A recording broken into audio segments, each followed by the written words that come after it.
Generally जब भी हम म्यूचुअल फंड में निवेश करने जाते हैं तो हमें दो टर्म्स सुनने में आते हैं। एक तो होता है सिप, जिसे एसआईपी के नाम से जाना जाता है, और दूसरा होता है लमसम। तो आपको सिप से निवेश करना चाहिए या फिर आपको लमसम चुनना चाहिए, इस चीज को लेकर बहुत से लोग डिस्टर्ब होते हैं।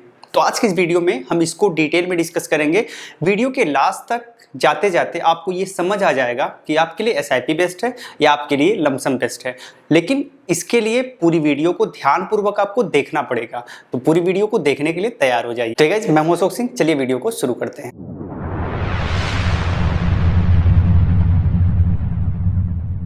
तो सबसे पहले एसआईपी और लमसम को समझ लेते हैं। एसआईपी का फुल फॉर्म होता है सिस्टमैटिक इन्वेस्टमेंट प्लान, यानी जब आप एक सिस्टमैटिक तरीके से इन्वेस्टमेंट करते हैं तो उसे एसआईपी के नाम से जाना जाता है।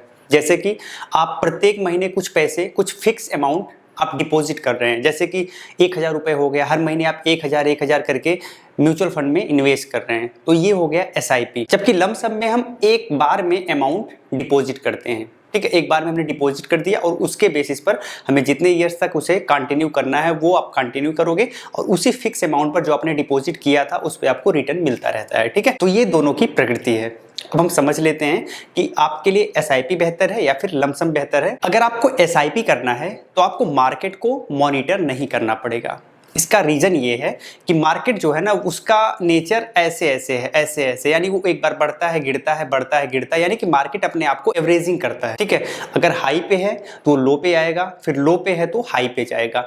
तो अब क्या है कि आपको मार्केट को बहुत अच्छे तरीके से देखने की कोई जरूरत नहीं है, क्योंकि आप जब मार्केट हाई पर भी है तब भी आपने पैसा लगाया 1000 रुपए, जब मार्केट लो पर है तब भी आपने 1000 रुपए लगाया। जब मार्केट लो पर रहेगा तो आपको बहुत ज्यादा यूनिट अलॉट होगी, क्योंकि उस समय एनएवी कम रहेगी। जब मार्केट हाई पर होगा तो जाहिर सी बात है कि एनएवी महंगी होगी। ठीक है, और आपको यूनिट्स कम अलॉट होगी। तो ये एक सिंपल सा प्रोसेस है। तो इसलिए आपको एसआईपी में कोई फर्क नहीं पड़ता कि मार्केट ऊपर जा रहा है या फिर मार्केट नीचे जा रहा है, वो लॉन्ग टर्म में एक एवरेजिंग हो जाता है। लेकिन लमसम में क्या होता है कि लमसम में सपोज करो कि मार्केट अभी हाई पर है, ऑल टाइम हाई पर है, और आपने उसी समय मार्केट में एंट्री ले ली, आपने किसी म्यूचुअल फंड में लमसम अमाउंट निवेश कर दिया। अब चूंकि वो मार्केट हाई पर है तो जाहिर सी बात है कि उस पर्टिकुलर म्यूचुअल फंड स्कीम की एनएवी हाई होगी, और उस हाई एनएवी पर आपको कम यूनिट्स अलॉट हो गई।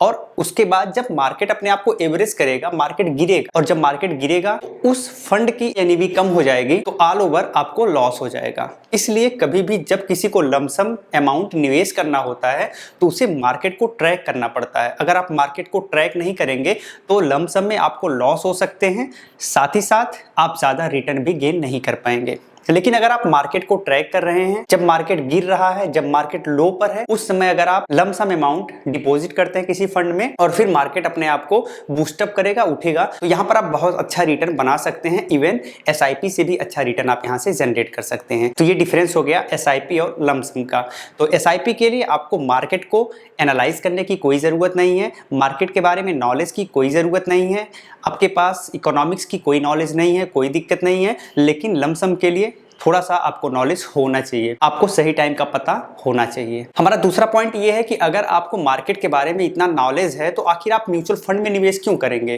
तो आप सीधे शेयर मार्केट में जाके इक्विटी आप परचेज कर सकते हैं, शेयर परचेज कर सकते हैं, तो वहां पर तो आपके फायदे बहुत ज्यादा हो जाएंगे। तो अगर आपके पास इतना नॉलेज है तो फिर म्यूचुअल फंड में जाने की मुझे नहीं लगता कि कोई बहुत जरूरत है। तो इसलिए एसआईपी ज्यादा बेहतर विकल्प आपके लिए हो जाता है। आप एक नॉर्मल व्यक्ति हैं और अपने फंड को आप मैनेज करना चाहते हैं। तो चलिए हम तीसरे पॉइंट को डिस्कस कर लेते हैं।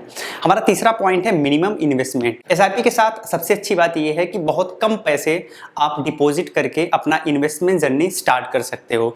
लेकिन अगर आप लमसम में जाना चाहते हो तो लमसम में एक फिक्स अमाउंट होता है जो कि आपको उतना एटलीस्ट डिपॉजिट करना ही पड़ेगा। वैसे बहुत सारी स्कीम्स आपको 1000 रुपए तक डिपॉजिट करने की सुविधाएं प्रदान कर रही हैं। आई थिंक कोई 1000 रुपए लमसम में इन्वेस्ट तो करेगा नहीं। अगर लमसम में कोई इन्वेस्ट करेगा तो कम से कम 10,000, 20,000, 50,000, 1 लाख ऐसे इन्वेस्ट करेगा, तभी उसको ज्यादा फायदा देखने को मिल सकता है। लेकिन बड़ा अमाउंट सबके लिए इन्वेस्ट करना पॉसिबल नहीं होता, क्योंकि लोग जॉब करते हैं, उन्हें सैलरी मिलती है, बहुत सारे खर्चे होते हैं, तो खर्चे के बाद उन्हें पैसा बचाना इतना आसान नहीं होता। तो थोड़ा बहुत जो पैसा बचता है आप उसे एक एसआईपी में इन्वेस्ट आसानी से कर सकते हैं और बाद में एक ह्यूज अमाउंट आपका बन सकता है। अगले पॉइंट को डिस्कस कर लेते हैं। अगला पॉइंट है कॉस्ट एवरेजिंग। एसआईपी में क्या होता है कि आप का जो कॉस्ट है वो एवरेज हो जाता है। जैसे मैंने पहले बताया कि मार्केट का जो नेचर है वो ऐसे ऐसे चलने का, यानी एक बार बढ़ेगा, एक बार गिरेगा, एक बार बढ़ेगा, एक बार गिरेगा। तो आप तो तब भी निवेश कर रहे हो जब मार्केट ऊपर है, और तब भी निवेश कर रहे हो जब मार्केट नीचे है। तो एटलीस्ट आपको यूनिट्स जब मार्केट ऊपर रहेगा तो कम मिलेगी, और जब मार्केट नीचे रहेगा तो ज्यादा यूनिट्स मिलेगी। तो एटलीस्ट जो आपका रिस्क है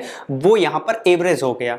लेकिन रिस्क के साथ साथ यहाँ पर रिटर्न भी एवरेज हो जाता है, क्योंकि जब मार्केट ऊपर रहेगा तो आपको रिटर्न कम मिलेगा, जब मार्केट नीचे रहेगा तो उसके बाद ऊपर जाएगा तो आपको रिटर्न ज्यादा मिलेगा। ठीक है, तो ये एक जो तरीका होता है जिससे आपका रिटर्न और आपका रिस्क दोनों एवरेज हो जाता है। तो ये भी एक अच्छा फायदा होता है सिप में। इसीलिए कभी कभी आप ऐसा देखेंगे लमसम में आपको ज्यादा रिटर्न मिल गया है और सिप में आपको कम रिटर्न मिला है। इसका रीजन ये होता है कि लमसम में आप उस टाइम पे पैसे लगा दिए हैं जब मार्केट बहुत ही ज्यादा नीचे है, तो मार्केट ऊपर गया तो आपको पैसा अच्छा मिल गया। लेकिन सिप में आपने कई पार्ट में पैसे लगाए हैं, तो सस्ते मार्केट में भी लगाए और महंगे मार्केट में भी लगाए, इसलिए एवरेजिंग जब होती है तो रिटर्न आपका थोड़ा सा कम हो जाता है। अगला पॉइंट है पावर ऑफ कंपाउंडिंग। दोस्तों पावर ऑफ कंपाउंडिंग का ज्यादा प्रभाव आपको सिप में ही देखने को मिलेगा, एसआईपी में। इसमें क्या होता है ना कि पैसे आप लगाते रहते हो और उस पैसे पर आपको ब्याज मिलता है। तो जो ब्याज मिलता है ना वो भी फिर उसमें री इन्वेस्ट हो जाता है। तो लॉन्ग टर्म में जब आप जाएंगे तो वो जो एक बड़ा अमाउंट हो जाता है, ठीक है, यहाँ पर आपको बहुत अच्छा खासा रिटर्न जनरेट होगा। पावर ऑफ कंपाउंडिंग आपको सिप में देखने को मिलेगा,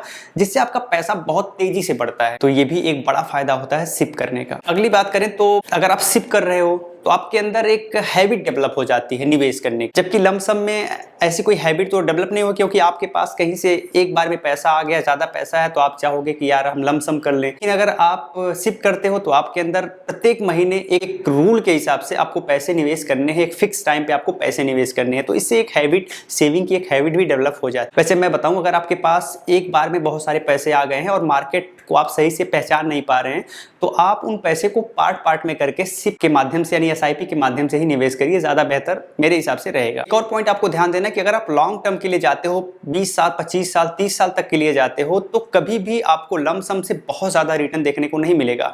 सबसे ज्यादा रिटर्न अगर आपको देखने को मिलेगा तो वो सिप से मिलेगा, एसआईपी से मिलेगा, क्योंकि लॉन्ग टर्म में कंपाउंडिंग के कारण बहुत ज्यादा रिटर्न जनरेट होता है सिप में। ठीक है, और आपको कोई टेंशन भी नहीं रहता, क्योंकि आपको तो ये नहीं ना कि आपको 1 लाख रुपए एक बार में लगाने हैं। अरे आपको तो 1000 रुपए, 1500 रुपए, 2000, 5000 ऐसे ही लगाने महीने में, या 3 महीने में कर सकते हो। तो बहुत ज्यादा टेंशन यहाँ पे नहीं रहता। तो मेरे हिसाब से अब तक आपको ये क्लियर हो गया होगा कि आपके लिए एसआईपी अच्छा है या फिर लमसम अच्छा है। वैसे अगर मेरी बात आप माने तो आपके लिए ज्यादा बेहतर एसआईपी है। अगर आपके पास लमसम में पैसे हैं तो आप उसे एसआईपी में ही करिए। वैसे अगर आपके पास मार्केट का अच्छा नॉलेज है तो मुझे नहीं लगता कि म्यूचुअल फंड में जाना ज़्यादा बेहतर है। उससे अच्छा विकल्प आपके लिए शेयर मार्केट हो सकता है। डायरेक्ट आप वहाँ से शेयर्स परचेज कर सकते हैं।